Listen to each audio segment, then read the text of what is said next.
Innal hamdalillah nahmaduhu wa nasta'inuhu wa nastaghfiruh wa na'udzu billahi min syururi anfusina wa min sayyiati a'malina may yahdihillahu fala mudhillalah wa may yudlil fala hadiyalah. Asyhadu an la ilaha illallah wahdahu la syarikalah wa asyhadu anna Muhammadan abduhu wa rasuluh, amma ba'du. Faqala Allah ta'ala fil Qur'anil Karim, a'udzu billahi minasy syaithanir rajim. Ya ayyuhalladzina amanu taqullaha haqqa tuqatih wa la tamutunna illa wa antum muslimun. Hadirin ikhwatu iman, ibu-ibu bapak-bapak yang sama-sama mengharapkan keridhaan Allah Subhanahu wa taala. Alhamdulillah Allah Subhanahu wa taala masih memberikan kepada kita bermacam-macam kenikmatan. Nikmat kehidupan, nikmat kesehatan, nikmat kesempatan, dan tentu yang paling utama nikmat keimanan. Yang dengan nikmat-nikmat dari Allah kita mampu melangkahkan dua kaki kita ke tempat yang mulia ini untuk melaksanakan satu di antara kewajiban kita kepada Allah Subhanahu wa taala, yaitu ibadah salat subuh berjamaah. Insyaallah kita lanjutkan dengan tadarus, dengan thalabul ilmi. Mudah-mudahan apa yang kita amalkan sejak bangun tadi hingga sekarang diterima oleh Allah Subhanahu wa taala sebagai amalan sholihan, dan mudah-mudahan dibalas dengan pahala yang terbaik. Amin ya rabbal alamin. Hadirin ikhwatu iman, banyak hal yang menjadi menjadi sesuatu yang harus kita perhatikan akhir-akhir ini, khususnya di daerah kita saja, ibu bapak-bapak, di mana geng motor banyak lagi, ujian-ujian kehidupan. Kemudian juga bullying dan lain-lain. Hadirin ikhwatu iman, ini menjadi satu hal yang harus kita perhatikan. Ternyata memang akhlak manusia, akhlak kita sebagai individu tentu harus lebih ditingkatkan, terutama tentu kepada generasi muda. Sebab hadirin ikhwatu iman, mereka lah, generasi muda itulah masa depan kita. Berhasil atau tidaknya kita beramal itu adalah ketika kita memiliki efek terhadap lingkungan, terutama lingkungan paling dekat, yaitu keluarga. Sampai Allah Subhanahu wa taala menitipkan, memerintahkan kita untuk memiliki kekhawatiran. Di surah An-Nisa Allah menitipkan ayat ke-9 kalau tidak salah, wal yakhshal ladzina law taraku min khalfihim dzurriyyatan dhi'afa khafu alaihim, al-ayah. Wal yakhsha, kata Allah, hendaklah kamu merasa khawatir, merasa takut, law taraku min khalfihim, kalau kamu meninggalkan sesudah dirimu ini adalah dzurriyyatan dhi'afa, generasi-generasi yang lemah. Maka hadirin ikhwatu iman, lemahnya generasi ini tentu sekali lagi harus menjadi bahan perhatian kita semua, karena ini akan menjadi masa depan kita semua. Tentu hadirin ikhwatu iman, kita di keluarga, ibu bapak-bapak semua, saya yakin sudah berhasil itu ya sudah berhasil setidaknya membekali dengan bekal-bekal dunia. Maka yang paling penting adalah bekal akhirat. Satu lagi hadirin ikhwatul iman, hari ini sudah mulai Piala Dunia. Jangan lupa Piala Akhirat. Betul ya Pak ya, hari ini. Hari ini mulai dibuka tadi di Qatar Piala Dunia hari ini. Ya, mudah-mudahan hadirin ikhwatul iman tidak melenakan kita, melupakan kita dari Piala Akhirat. Hadirin ikhwatul iman, sekali lagi tentu perbaikan masa depan itu harus dimulai dari diri sendiri. Kita telah mengetahui keutamaan akhlakul karimah dan bahaya-bahaya akhlak mazmumah. Akhlakul karimah, akhlak yang baik itu tidak lain adalah jalan paling mudah dan paling besar untuk seseorang masuk ke surga. Dan karena ini pula Rasulullah Sallallahu Alaihi Wasallam diutus. Ya, Rasulullah Sallallahu Alaihi Wasallam diutus tidak lain adalah untuk menyempurnakan akhlak manusia, menyempurnakan kebiasaan-kebiasaan baik manusia, menyempurnakan kondisi manusia, terutama kondisi imannya. Sebab hadirin ikhwatul iman, akhlak itu adalah kondisi jiwa, bukan kebiasaan yang dilakukan oleh jasmaniyah atau hati kita. Maksud saya hadirin ikhwatul iman, banyak orang mengartikan bahwa akhlak itu adalah perilaku. Padahal hakikatnya akhlak itu adalah kondisi jiwa, kondisi iman. Sekali lagi, akhlak itu adalah kondisi iman. Dalam pengertian para ulama, akhlak itu adalah hayatun rasikhatun, kondisi yang menetap di dalam hati kita. Hayatun rasikhatun, kondisi yang mendalam kondisi hati kita. Sederhananya seperti itu.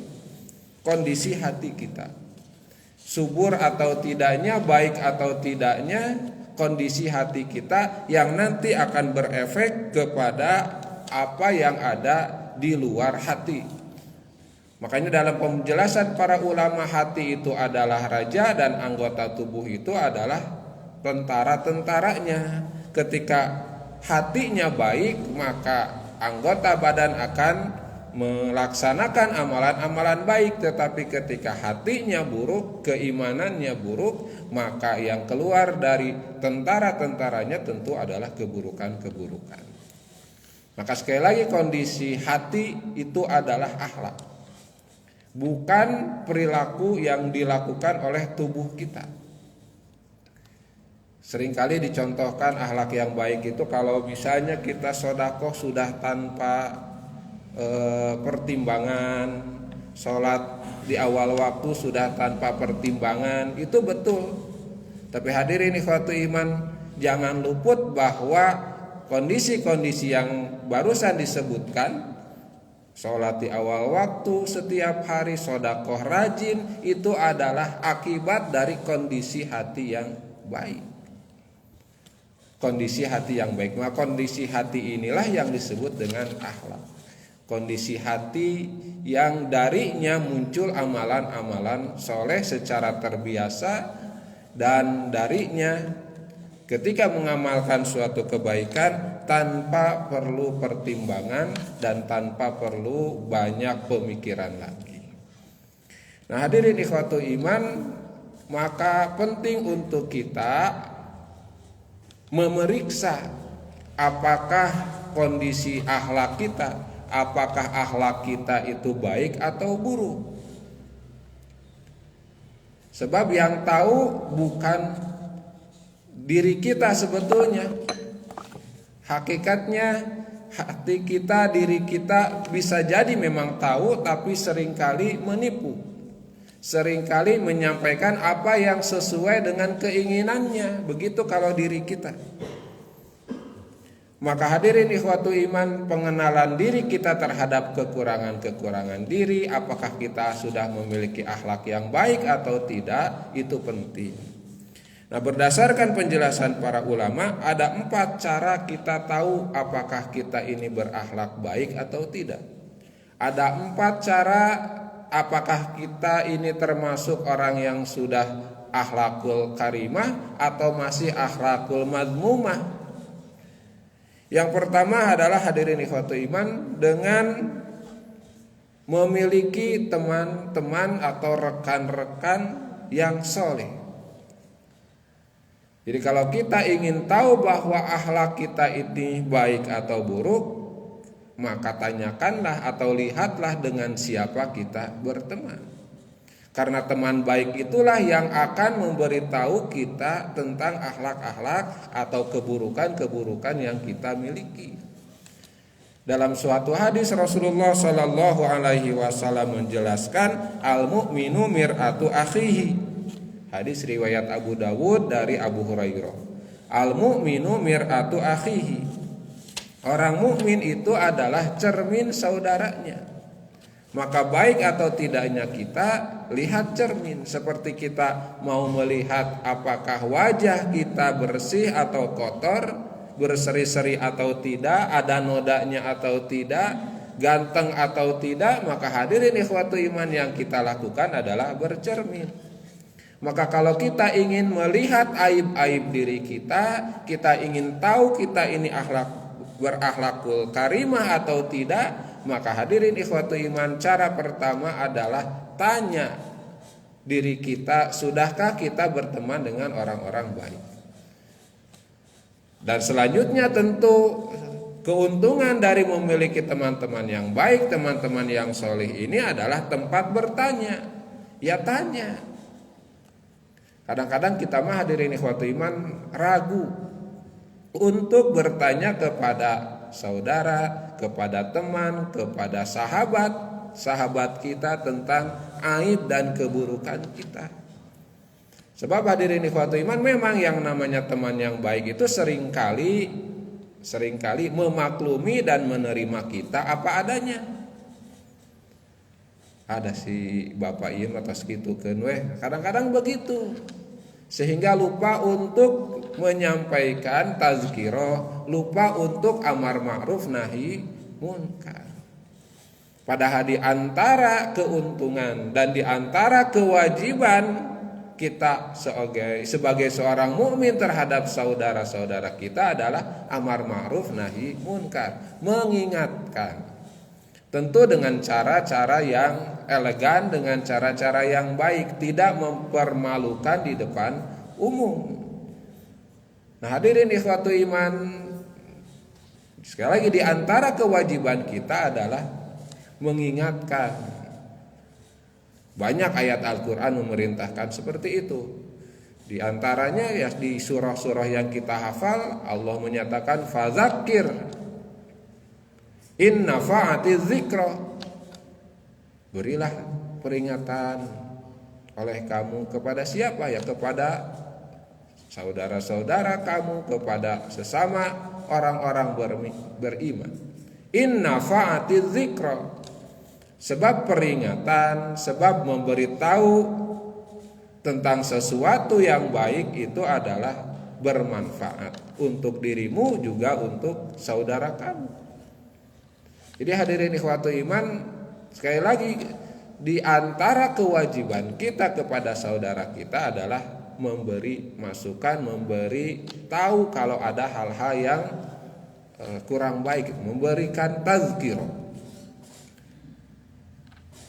Dan tentu hadirin ikhwatu iman, kita sebagai seorang pribadi juga, sebagai seorang mukmin juga jangan anti kritik.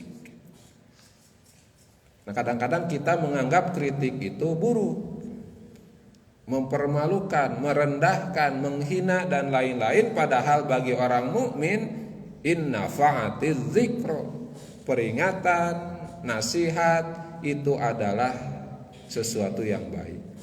Bahkan termasuk hakul muslim alal muslim. Di antara 6 hak muslim kepada saudaranya adalah memberi nasihat ketika diminta. Wa idza stansahaka fansahhu. Kalau kamu dimintai nasihat, berilah nasihat. Jadi hadirin ikhwatul iman, daripada kita menerima kritikan dari orang lain atau koreksi dari orang lain duluan, biasanya nggak enak itu, maka lebih baik kita minta duluan.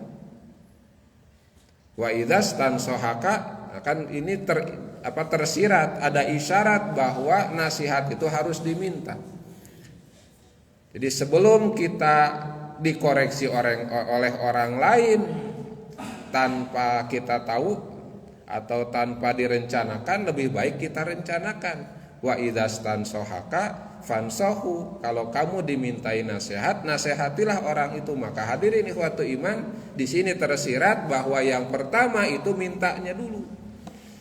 Dan kalau kita yang meminta nasihat, biasanya hati kita lebih siap dibanding tidak tahu apa-apa, tanpa ada rencana, tanpa ada niat, tiba-tiba kita menerima kritik. Kan tegenah biasanya, ujug-ujug dikritik kan gitu. Lebih baik kita minta. Jadi hadirin ikhwatu iman, wa idzas tansohaka fansohu, tersirat bahwa orang mukmin itu harus minta nasihat, jangan tunggu dinasehati. Walaupun tentu dalam kondisi tertentu ada tersadar-sadarnya, fadzakir, berilah nasihat, berilah tadzkiro. Hadirin ikhwatu iman, hal ini saling menasehati, saling mewasiati, ini sesuatu yang kadang-kadang sekali lagi sering terlupakan. Padahal sebetulnya ini adalah cara utama untuk mengetahui, untuk meningkatkan kualitas diri. Sebab pujian itu racun. Kalau kita dipuji, akhirnya ya semakin menyebar racunnya dan semakin anti kritik. Nah hadirin ikhwatul iman, maka sekali lagi kembali kepada poin yang tadi, bahwa untuk perbaikan diri, meningkatkan kualitas akhlak, cara yang pertama adalah meminta nasihat atau memiliki saudara yang baik, saudara teman yang yang baik. Dan ini pula tentu yang harus kita kita sampaikan, kita biasakan dengan keluarga. Bukan kebiasaan saling mengkritik, tapi saling menasehati, saling mewasiati. Tidak salah kita duluan misalnya meminta kepada istri, meminta kepada anak. Rasulullah Shallallahu Alaihi Wasallam sendiri pun seperti itu. Beliau misalnya dalam satu kasus ketika ibadah haji, ketika para sahabat bukan ibadah haji, ketika melaksanakan umroh yang nggak jadi. Jadi kan dulu Rasulullah Shallallahu Alaihi Wasallam melaksanakan umroh bersama para sahabat, ya sesudah memiliki kemampuan gitu dan keberanian untuk melaksanakan umroh. Sebab hadirin ikhwatul iman, sudah bertahun-tahun Rasulullah Shallallahu Alaihi Wasallam terusir dari Mekah, tapi karena rindunya kepada Baitullah dan rindunya untuk melaksanakan ibadah umroh, maka beliau beserta para sahabat sesudah berkali-kali perang itu dengan orang kafir Quraisy, akhirnya berangkat ke Mekah untuk melaksanakan umroh. Tapi di tengah perjalanan dicegat, tidak bisa masuk karena ya orang-orang terusir. Jadi orang-orang separatis mungkin dianggapnya oleh orang-orang Quraisy itu, pengganggu keamanan. Maka akhirnya sahabat itu, bukan sahabat, Rasulullah dan para sahabat berat gitu untuk pulang lagi ke Madinah. Maka hadirin ikhwatul iman, saat itu Ya Rasulullah Shallallahu Alaihi Wasallam meminta nasihat yang pertama adalah kepada istrinya Ummu Salamah. Nah hadirin ikhwatu iman, banyak juga dalam hal-hal yang lain seperti itu. Nah, sekali lagi al mu'minu mir'atu akhihi. Bahkan sahabat Umar radhiyallahu anhu, Umar bin Khattab sering bertanya kepada Hudzaifah. Apakah Anda melihat pada diri saya sesuatu dari tanda-tanda nifak? Hara'aita min nafsi min ayatin nifaqi gitu. Jadi hadirin ikhwatu iman, ini khalifah, Amirul Mukminin, presiden. Jadi bukan memberi instruksi, tapi nanya kepada sahabatnya, kepada bawahannya, cik, lihat di diriku ini ada tanda munafik tidak? Tanda munafik itu apa, Pak? Idza haddatsa kadzdzaba. Tanda munafik itu kan kalau bicara bohong.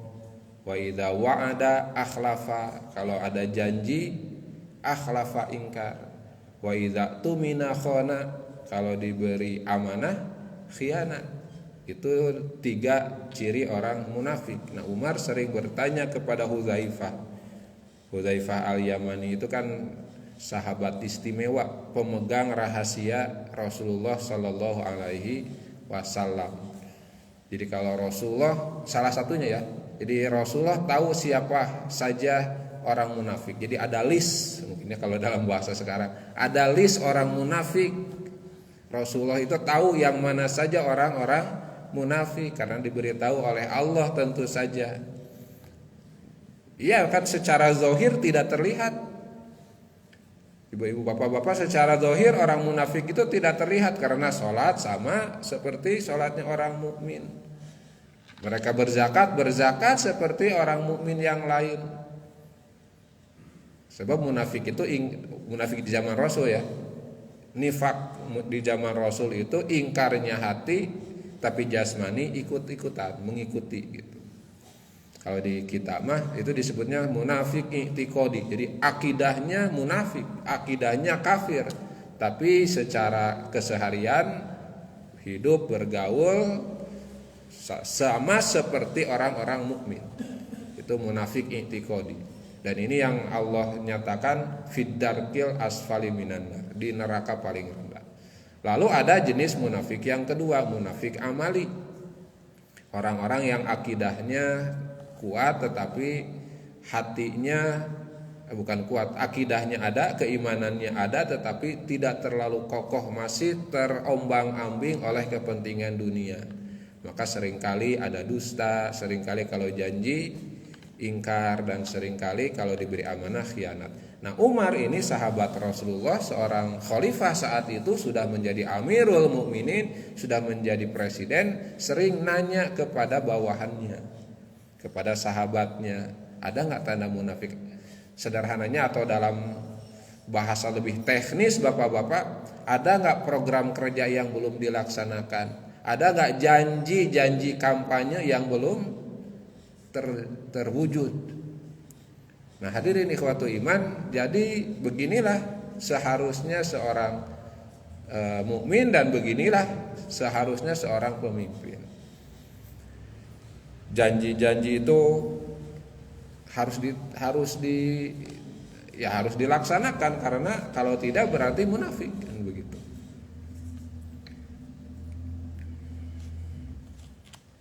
Lalu hadirin ikhwatu iman, itu yang pertama. Cara untuk mengetahui aib diri kita ini sudah termasuk orang yang berakhlak atau tidak adalah dengan memiliki teman-teman, sahabat-sahabat yang menasehati. Lalu hadirin ikhwatu iman, yang kedua, ya, untuk mengetahui aib diri itu adalah dari orang-orang yang tidak senang kepada kita.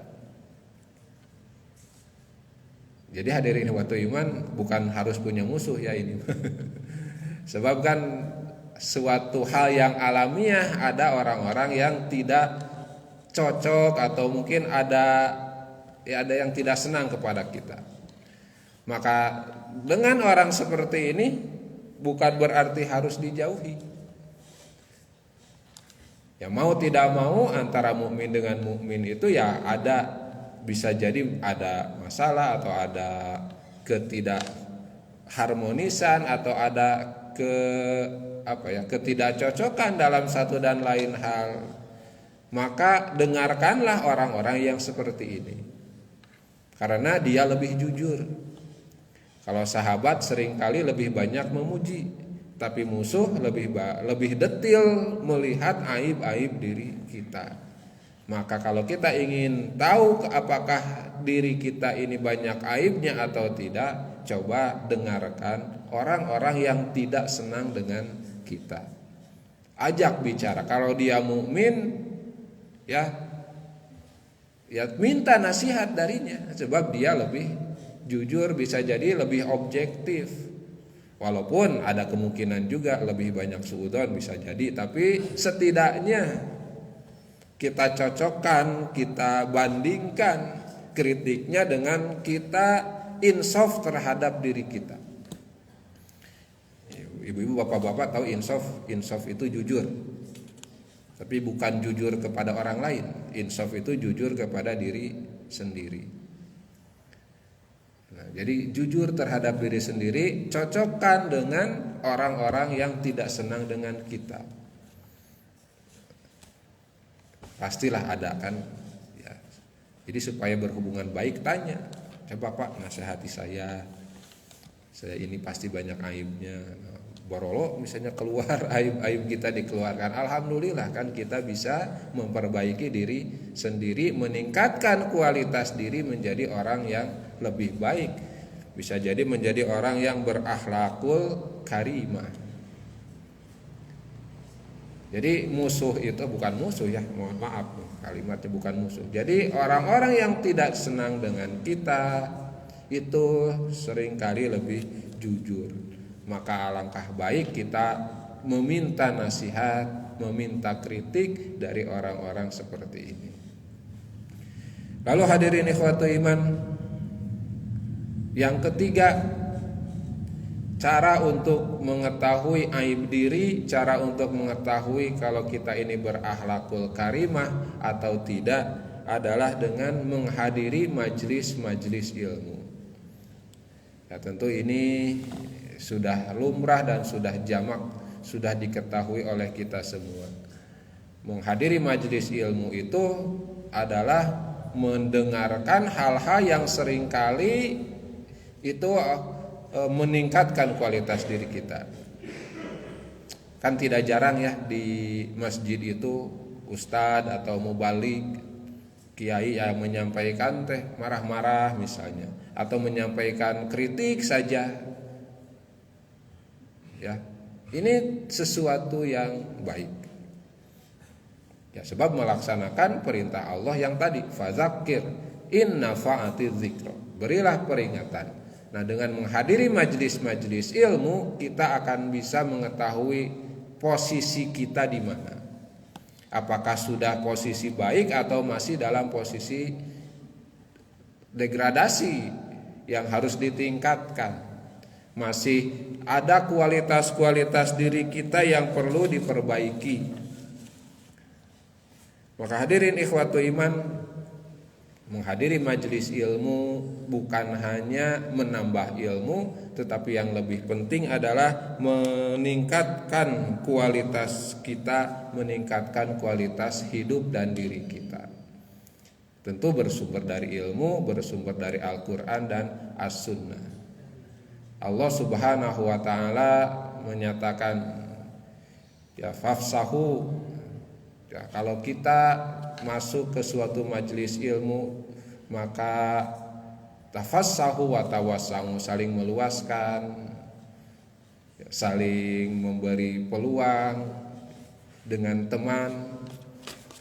Dan tentu hadirin ikhwatu iman akan semakin merekatkan diri kita dengan sesama mukmin. Kalau tadi misalnya kita belum punya sahabat-sahabat yang akan mengkritik atau akan memberikan masukan kepada kita, maka melalui majelis ilmu kita akan memilikinya, kita akan mendapatkannya.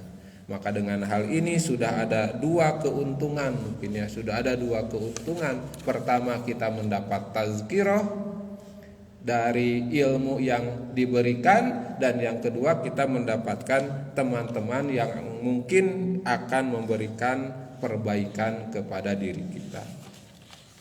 Lalu selanjutnya hadirin ikhwati iman, yang terakhir, yang keempat, kata ulama bahwa cara untuk mengetahui kualitas diri dan aib-aib kita, akhlak kita adalah dengan mempelajari sirah nabawiyah, dengan mempelajari sejarah Nabi dan sejarah kisah-kisah umat terdahulu. Bagaimana para nabi itu mendapatkan ujian-ujian dari Allah, termasuk Rasulullah Sallallahu Alaihi Wasallam. Ini merupakan hal yang bermanfaat tentu saja kalau kita terbiasa mendengar sirah nabawiyah, maka tentu kita akan mengupayakan diri kita untuk ada pada level seperti Rasulullah Sallallahu Alaihi Wasallam dan para sahabat. Dan ketika kita diuji, kita akan lebih sabar. Kadang-kadang kan kita mengeluh dengan ujian-ujian yang Allah berikan. Nah, ujian dari Allah itu spesial. Idza aradallahu bi'abdin khairan ibtalahu, kata Rasulullah. Apabila Allah menghendaki kebaikan kepada seorang hamba, maka Allah mengujinya. Dan ujian itu sesuatu yang pasti yang Allah berikan. Hidup itu susah karena Allah ciptakan dalam kondisi susah memang. Tidak pernah ada kebahagiaan yang sempurna di dunia. Sebab Allah sudah jadikan fitrah kehidupan itu ya dalam kesulitan. Di surah Al-Balad Allah nyatakan laqad khalaqnal insana fi kabad. Sungguh kata Allah, benar-benar, taukidnya dua, laqad, la dan qad. Laqad khalaqna, kami ciptakan insana, manusia itu fi kabad, dalam kondisi sulit. Jadi ibu-ibu, bapak-bapak, kalau menghadapi ujian itu di rumah, jangan lari dari rumah. Sebab di rumah ada kesusahan, di luar juga ada kesusahan. Kan fi kabad. Kata Allah, kami ciptakan manusia itu dalam kesulitan, dalam kesusahan. Di rumah ada kesusahan, apakah di luar tidak ada? Ada kesusahan. Maka daripada berhadapan dengan orang-orang di luar, lebih baik di rumah. Jangan tinggalkan rumahnya. Kenapa? Sebab kalau di rumah mah menahan diri, sabar dengan orang yang ada di rumah dapat pahala. Kalau di luar belum tentu. Atau di antara bapak-bapak masih ada misalnya yang tidak nyaman di tempat kerjanya, jangan lari dari tempat kerjanya. Sebab di luar pun pasti akan ada kesulitan seperti itu. Atau terbetah di masjid iya, pindah ke masjid lain. Misalnya, jangan. Kenapa? Di sini ada kesusahan, di sana juga ada kesusahan. Laqad khalaqnal insana fi kabad. Ada masalah dengan istri atau dengan anak, jangan lari. Terus berinteraksi dengan mereka, bersabar misalnya, maka itu mendapatkan pahala. Laqad khalaqnal insana fi kabad. Hidup itu kata Allah sudah kami ciptakan fi kabad, dalam kesusahan. Maka reaksi kita kepada kesusahan itu yang terbaik, yang akan menjadi nilai diri kita. Kalau kita diuji dengan istri kita gitu ya, dengan pasangan kita, ya lihat di zaman para nabi bagaimana ujiannya. Bagaimana ujian Nabi Lut yang menentang istrinya sendiri. Apakah ditinggalkan istrinya? Tidak. Sebab terus berdakwah, mengajak istri, mengajak umat, itu adalah kebaikan. Bayangkan ya, istrinya sendiri yang membocorkan rahasia-rahasia. Ada tamu datang ke rumah ganteng-ganteng, disebarkan oleh istrinya kepada orang lain sehingga musuh-musuh datang. Kalau kita diuji dengan anak, ibu-ibu, bapak-bapak, lihat bagaimana Nabi Nuh. Nabi Nuh juga demikian. Apakah anaknya ditinggalkan? Tidak. Bahkan ketika kekerlepannya sudah hampir tenggelam, itu anaknya tetap diajak, tidak ditinggalkan. Tidak diusir dari rumah, tidak diputuskan hubungan anak dan orang tua. Tetap diajak, bersabar untuk terus memperbaiki. Atau mungkin ada yang diuji dalam pekerjaan, hadirin ikhwatul iman, dengan kesulitan hidup. Coba lihat bagaimana Nabi Yusuf dikucilkan oleh saudara-saudaranya, dibuang, dijual sebagai budak, tapi tetap bersabar. Dan tentu ujian-ujian Nabi yang lain, ada yang diuji dengan rasa sakit. Nabi Ayub bagaimana ujiannya? Asalnya kaya raya, hartanya banyak, istrinya banyak, karena penyakit yang dideritanya, ya hartanya habis, istrinya habis, dalam arti ditinggalkan oleh istri-istrinya. Maka hadirin ikhwatul iman, bandingkan diri kita dengan apa yang kita terima dalam bentuk sirah-sirah dan kisah-kisah para nabi, itu akan membuat kita lebih baik. Resilience kita gitu ya, daya tahan kita terhadap ujian dari Allah itu akan lebih kuat. Sebab ya, kita yakin bahwa ujian dari Allah itu adalah baik.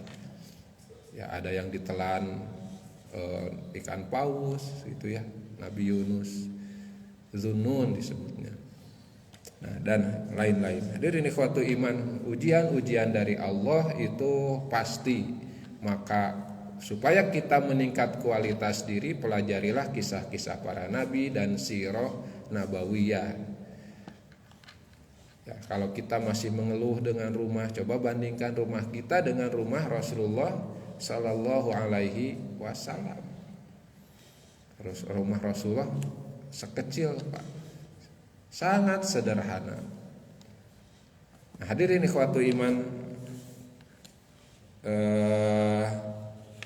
jadi itu diantara 4 hal yang menurut para ulama akan meningkatkan kualitas diri kita, terutama akhlak kita. Yang pertama adalah mendengarkan nasihat orang-orang terdekat kita. Yang kedua, mendengarkan nasihat orang-orang yang tidak suka dengan kita. Yang ketiga, mendengarkan nasihat-nasihat di majelis ilmu. Dan yang keempat, mendengarkan, menyimak kisah-kisah para nabi dan Rasulullah Sallallahu Alaihi Wasallam. Itu akan meningkatkan kualitas akhlak pribadi kita. Hadirin ikhwatul iman, saya kira itu saja untuk materi yang disampaikan. Kalau ada yang mau ditanyakan atau didiskusikan, mari kita lanjutkan dengan tanya jawab. Untuk sementara ditutup dengan aqulu qauli hadza wa astaghfirullah li wa lakum. Wassalamualaikum warahmatullahi wabarakatuh.